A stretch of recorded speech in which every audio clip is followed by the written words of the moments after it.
Hello, friends, and welcome to your Daily Detroit, sharing what to know and where to go in Southeast Michigan. From east of Woodward, I'm Jairus Days. And from west of Woodward, I'm Devon O'Reilly. This is getting confusing here. Right. Well, and for today, we're especially recording south of Woodward because we're downriver. And so we have been out and about, shall we say. Yeah, we are. We are definitely south of Woodward at this point. We're in a very interesting location, Jared. I will mention, south of Detroit, usually I think of Windsor. There, in fact, was a bar for a while south of Detroit. Mm-hmm.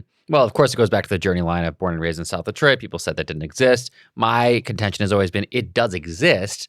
We just don't call it South Detroit, but clearly there are environs south of Detroit.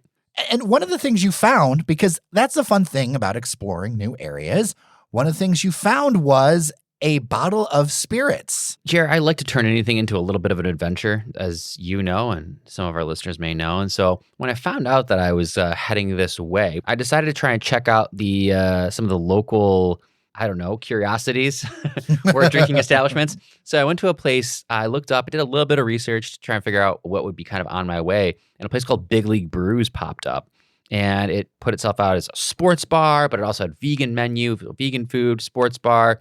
Did a really good job of selling the space, cool bar, great atmosphere, come hang out. I said, you know what, Jer? Maybe I'll stop here. All right. And you seem to think I sent you the website. It looked like a cool place, right? Yeah, I mean, look, so we actually have kind of a dearth of really good sports bars in this region.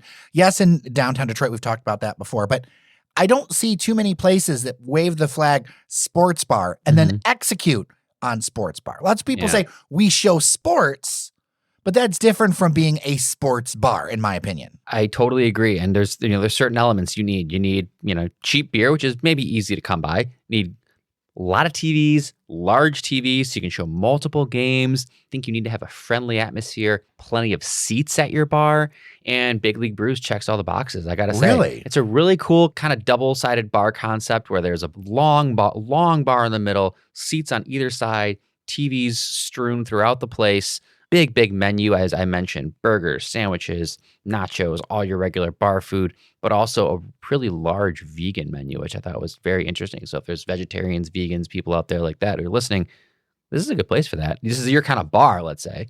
I think they said 26 or 27 beers on tap, which is pretty good these days. And also, interestingly enough, Jer, they had a special of the day was an old-fashioned. I was going to ask you about the cocktails because I saw cocktails in photos when you're like, I'm going to this place. And I, of course, had to peep it out and check what happened. And I'm curious, sir. Well, they do have a cocktail list of about 8 or so cocktails, and they seemed a little sweet, a little not up my alley, let's say. I like a more straightforward but refined cocktail. But they had an old-fashioned on the menu as kind of the specialty of the day, and I went for it. Not only that, it was $5. $5 old-fashioned. Look. Being in the city as long as I have, I'm used to drink prices that have just gone up and up and up. Unheard of. With a friend, a $5 old fashioned. Oh my goodness, it's gonna attract me to stop by. Unheard of. I mean, in Detroit, and this is not sponsored. Like Metro Detroit, no. You cannot find. Just came across it. Right. It's like very difficult to find a cheap but good. So that's the question: was it good? It was passable. And it's the best I can say. It was worth $5. It was Jared. It was worth 8 or 9. Okay. So that's what I mean. So it's like a mid-range old-fashioned at discount price. Right. It wasn't like there's places I can go. Vertical, Buell Bar, Besa has a great one. There's places I can name downtown that are really, really good old-fashioned. The top of the line. Even say London Chop House. But you were literally paying probably $14 to $15. So for a third of the cost, this tasted just fine. Interesting. The music was pretty loud, which depending if you like Pearl Jam and if you like Smashing Pumpkins, if you like Velvet Revolver, this is going to be very good for you. That was the vibe. That was the vibe when I was there. Listeners are going to be into this, actually. I'm going to be honest. That's the vibe when I was there. Okay. A little bit of kind of alt rock. Taylor Swift is the #1 artist that our listeners listen to. Fascinating. Yeah. Blink-182 is in there too. Okay, now we're talking. That's right. More. It's kind of like a mix of those things. I went back since then. I saw that Fleetwood Mac had jumped in. Like it shifts the top 5. I get like a new thing every week. Fleetwood Spotify. Mac's making a huge comeback right now in Really? like the Gen Z even to millennial culture, because I think it's like the parents of millennials are big Fleetwood Mac fans, and so it's kind of coming back up. And Stevie Nicks is just cool as hell. Okay. So I digress, Jer. But League Brews was worth every penny, and I didn't have to spend a lot of pennies. So, That's always a good thing. People are always looking for value picks, and as I said, not sponsored, but just stumbled So upon. totally out of my wheelhouse. Would never have thought to go to this place, but it was definitely a Devon value pick if you are in the area. If you've got a place that you want us to go to that maybe we haven't heard of, a great value pick. Let's make this a segment, Devon. I love People are always looking for value.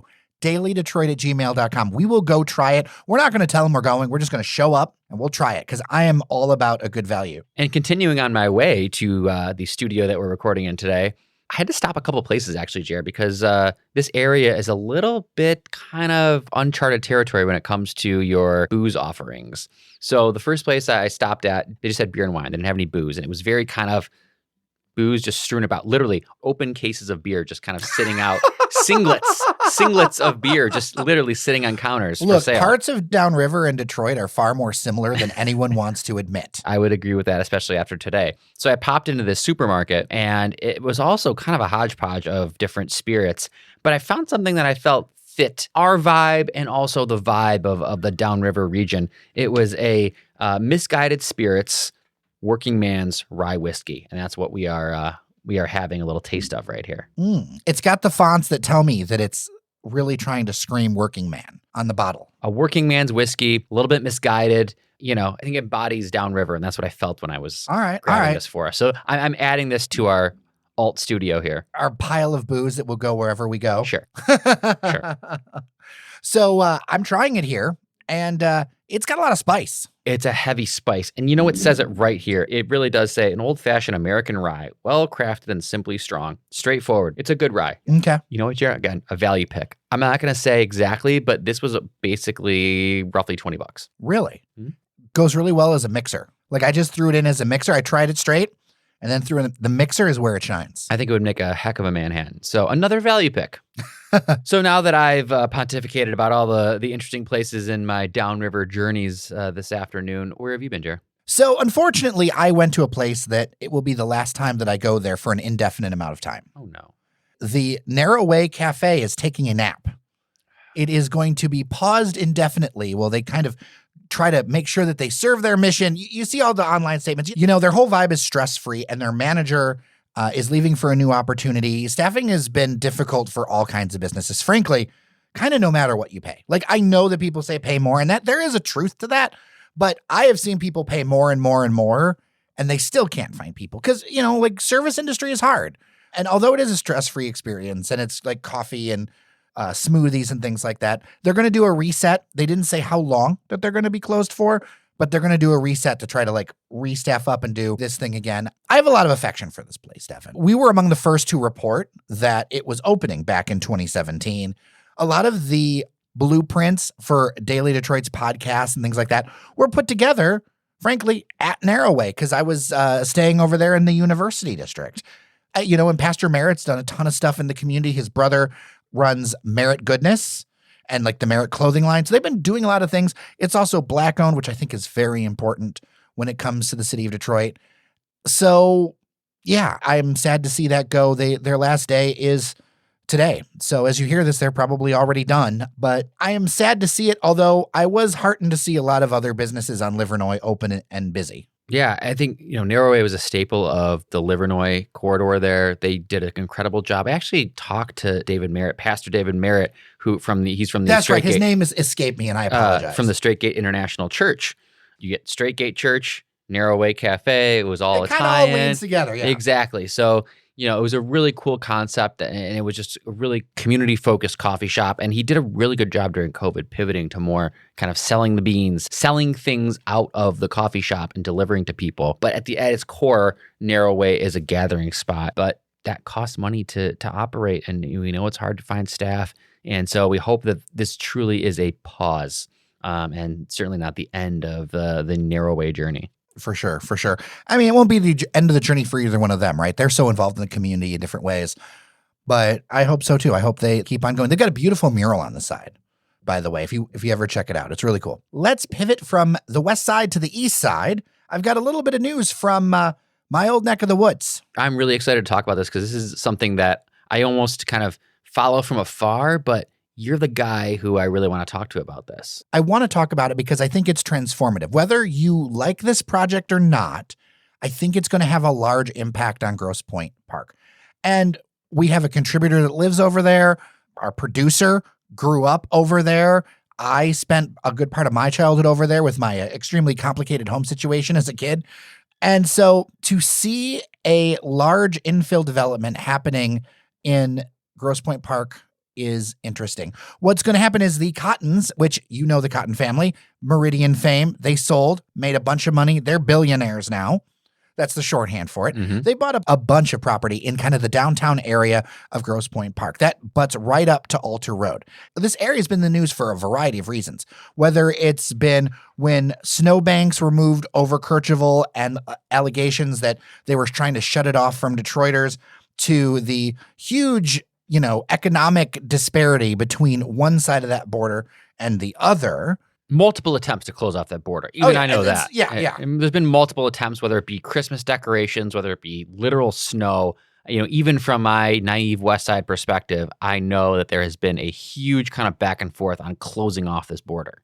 So the Cottons are putting together a 3-phase project, according to the Grosse Pointe News. Now, they own the Grosse Pointe News, so this is going to be completely their side of the story, right? I'm just going to say that right now. Jared, we got to be careful. We're reporting literally from the Cottons newspaper. I'll get to the other side in a second. But the newest thing is that there is going to be a multi-use development with 12 apartments, a daycare in the bottom floor. The renderings give it kind of like an old school, kind of like 1920s kind of feel to the building, which is really nice. It is going to be on the site of a former bank and church, and also my dad's bar, which shut down recently and we talked about. That's what this is going to be at the corner of Alter and Kercheval. Fun fact, my dad and my mom. Your dad. Yeah, my dad, my actual dad. Your dad. My dad. Their first apartment building together was right across the street from where this is going to be constructed. Now, the Cottons have a large plan for this. What they want to do is put in this building. They have 3 phases. They want to do some infill development on other places on Kercheval. One is an empty parking lot that is across the street, right next to what I remember as a St. Vincent de Paul, but I think now is a karate studio. This development will create kind of 4 corners of multi-story buildings if it's all done. As I said, 3 phases. The first phase is one that is going to be coming up in the next year or so. There's no firm timelines for the other 2, but this kind of transforms that area from kind of sleepy downtown to, we're going to build buildings with apartments in them. And like the idea of Grosse Pointe Park going from duplexes and single families to kind of a more dense development is a step up. It's one that I thought that would happen for a while. It kind of like springs all together at once. There's also some real pushback in the community as well on this one too, because these structures are requiring like parking lots to be built, and how those parking lots have been put in or cleared out by buying homes and then demolishing them. There's been issues reported in multiple outlets about not getting enough notice when it comes to demolishing. Whatever you think of the development, this is going to be transformative for Grosse Pointe Park. I think at the end of the day, it will raise a lot of property values, but it's also a lot of change. Well, yeah, I was going to ask about that, Jerry, because obviously in the reporting, we're talking about the Grosse Pointe News owned by the Cottons. And I feel like, again, I'm going to play the naive West Sider here. It does seem like it's opened up that kind of closed off space, or it will open up that kind of closed off corridor between, Alter Road there. So in my head, I'm like, this sounds great.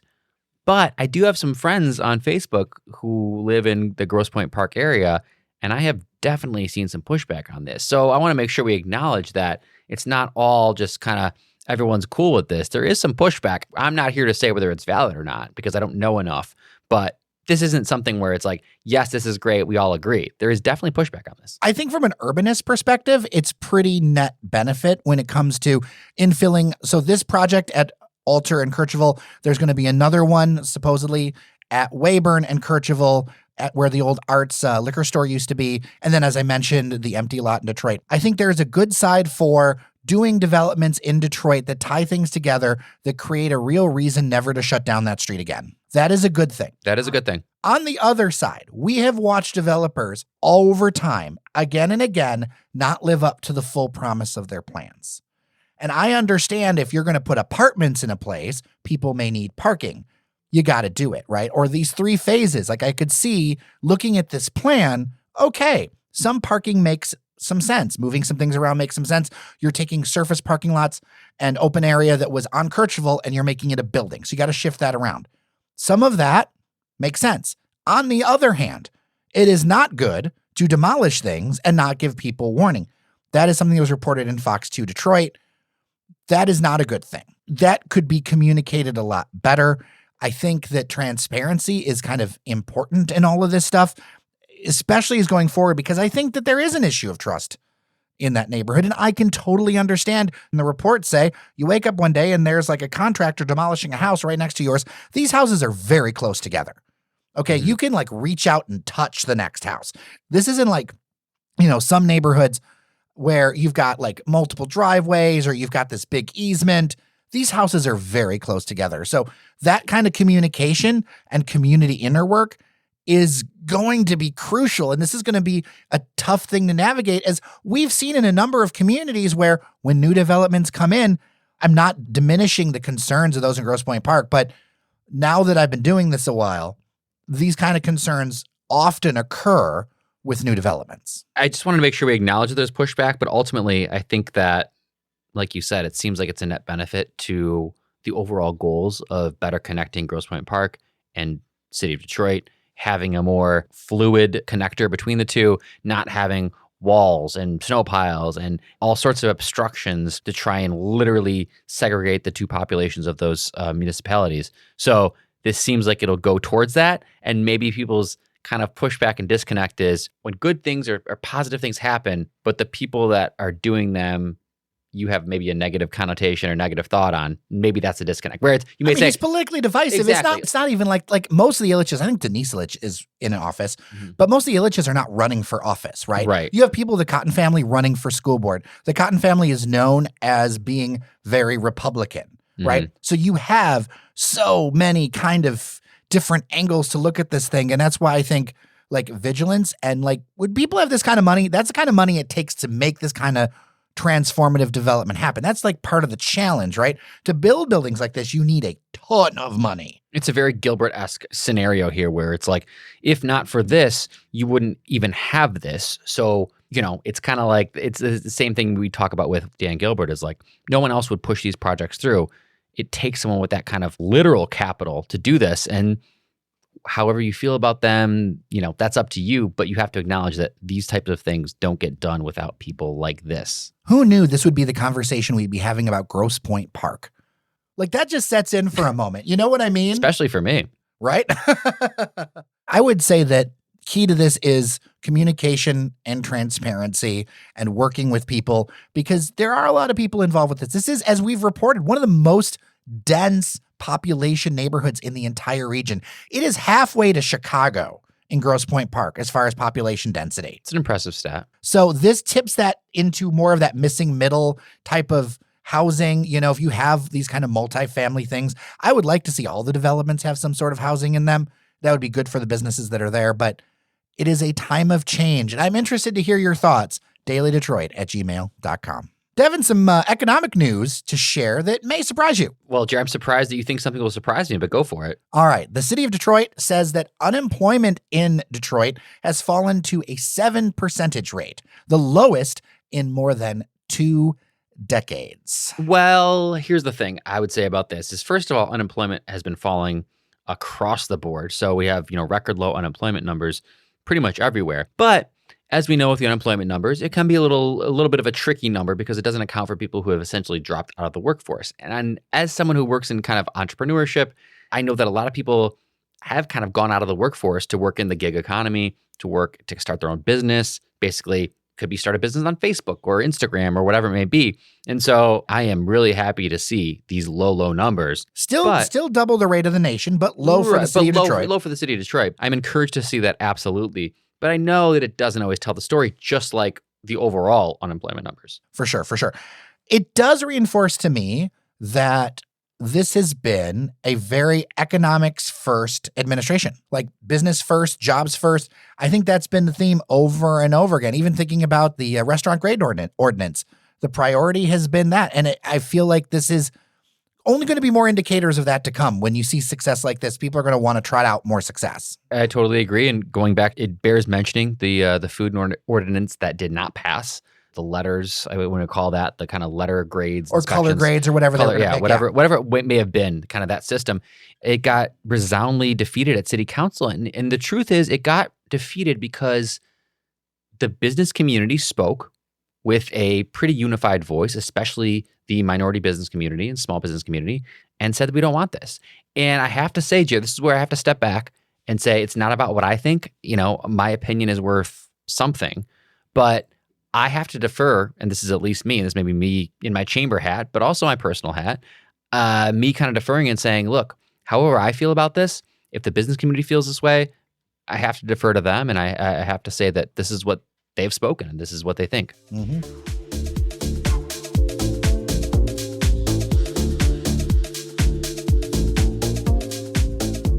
The other thing I wanted to mention is StockX is laying off more employees as well.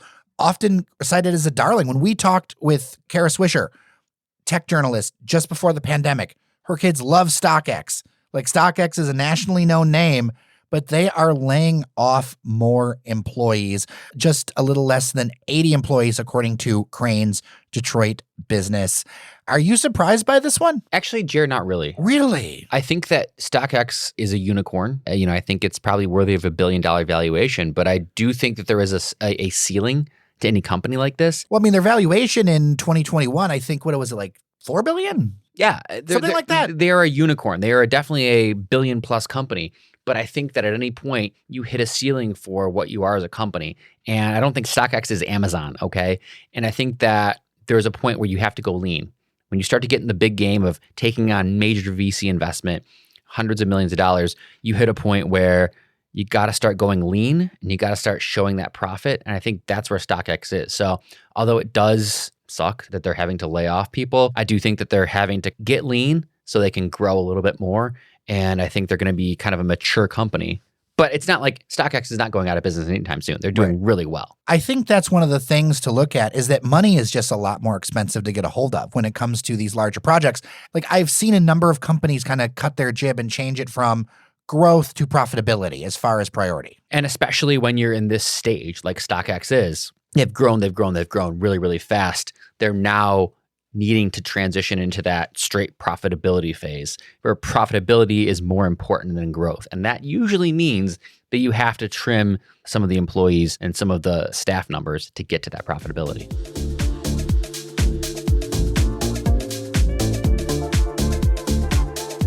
A section of the Joe Louis Greenway opened this week. Exciting project. Joe Louis Greenway is going to be, again, truly transformative in connecting communities, connecting places like Dearborn, Detroit, northern suburbs, western suburbs. So the Joe Louis Greenway, I'm glad to see this first phase of opening. There's so much more to come on this, though. Oh, for sure. This is only a mile stretch between Joy Road and Warren on the west side, right near that Dearborn border. In fact, just kissing that Dearborn border. And in fact, there was a joint party between the municipalities of Dearborn and Detroit to celebrate the opening of the Joe Louis Greenway at that border. So a great connection. And, going back, historically, and we're talking historically decades, there's been some kind of, much like the Grosse Pointe Detroit, what do you want to call it? Animosity, whatever word you want to use, Jer. There's been a lot of contention between the cities of Dearborn and Detroit. And I'm so glad that over the last, 15, 20 years, and even now more than ever, there's a much more of a spirit of collaboration between the two. And this is an embodiment of that. Oh, I think that's very important for a variety of reasons, including economic ones, right? Like, you got to realize that your customers are going to come from all kinds of different places. They're interested in what you're doing. They want to spend money with you. That's a thing. And, perhaps, Jared, one day, we will refer to Dearborn as West Corktown, right? Okay. I had to. Some realtors are getting a little crazy with this one, spreading the definition of Corktown. I've seen some interesting listings as of late where it's like, oh, that's not Corktown, but you're going to call it Corktown. Okay. How far west on Michigan Avenue can you be and still be considered Corktown? That's a fun game. dailydetroit at gmail.com. I will mention with the Greenway, it's going to take some years for this all to be completed. City website says somewhere between 5 and 10, depending on funding. It's a huge project, literally and physically. It's a huge project. So it's a grand scale. But, Jer, the funding's there. So it's going to happen. It's just going to take a while. How excited are you about the idea of being able to take your daughter on something like this? Like, your daughter's going to be like biking age by the time like this all comes together. It'll actually work out perfectly. We'll just be perusing the Greenway, just riding up and down. You're fancy perusing the Greenway. Well, Jerry, I'm more of a meanderer, a peruser. I'm not the point A to point B person. I kind of just go on the different points along the way. A friend of mine was texting me why he doesn't like cyclists, and we have different political views, to say the least. And he was talking about how he doesn't like the spandex style cyclist. And I was like, you misunderstand me, sir. I am a solo cup cyclist.